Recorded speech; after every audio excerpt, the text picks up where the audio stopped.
В этом выпуске вы узнаете о том, какую роль Франция сыграла во Второй мировой и как оказалась на стороне немцев. Франция стала одной из первых стран, которая вступила во Вторую мировую войну. Но первые 9 месяцев войны не предпринимала никаких активных действий. Этот период вошел в историю под названием «Странная война».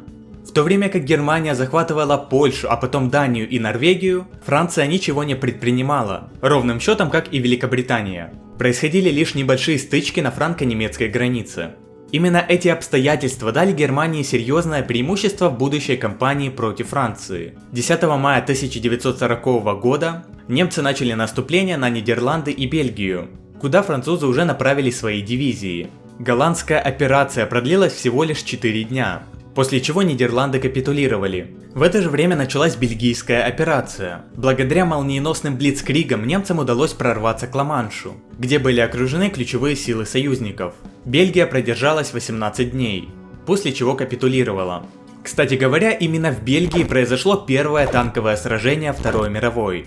Активное вторжение в Францию немцы начали уже 14 мая, спустя 4 дня после начала операции. Французы были разгромлены, и к началу июня была захвачена Северная Франция, а британские войска эвакуировались на родину. 22 июня был подписан акт о капитуляции Франции перед Германией. Стоит отметить, что Италия также участвовала во французской операции. Но даже при активном наступлении немцев на севере, итальянцы не смогли справиться с французами на юге.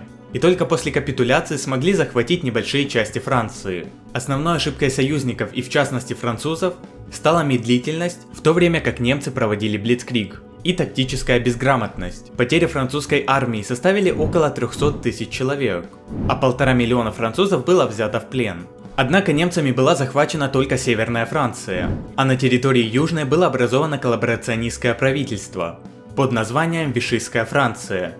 Режим возник 10 июля 1940 года, практически сразу же после падения Севера. Был установлен диктаторский режим во главе с Анри Петеном. Встретившись с Гитлером, Южная Франция стала с ним сотрудничать и в целом содействовать германской политике геноцида. Была создана французская дивизия СС, которая сражалась на Восточном фронте. Все колонии Франции перешли под контроль нового правительства. И если африканские колонии восприняли эту новость положительно, то французский Индокитай не был этому рад из-за постоянных потаканий Франции перед Японией. Режим Виши даже был признан Советским Союзом и Соединенными Штатами в 1940 году. Однако после начала войны с Рейхом стали на сторону правительства де Голля. Формально режим Виши просуществовал до 1944 года, но фактически немцы оккупировали их территорию, не считая колоний, еще в 1942 году, опасаясь высадки британско-американских войск. Параллельно режиму Виши существовала так называемая «сражающаяся Франция» во главе с Шарль де Голлем.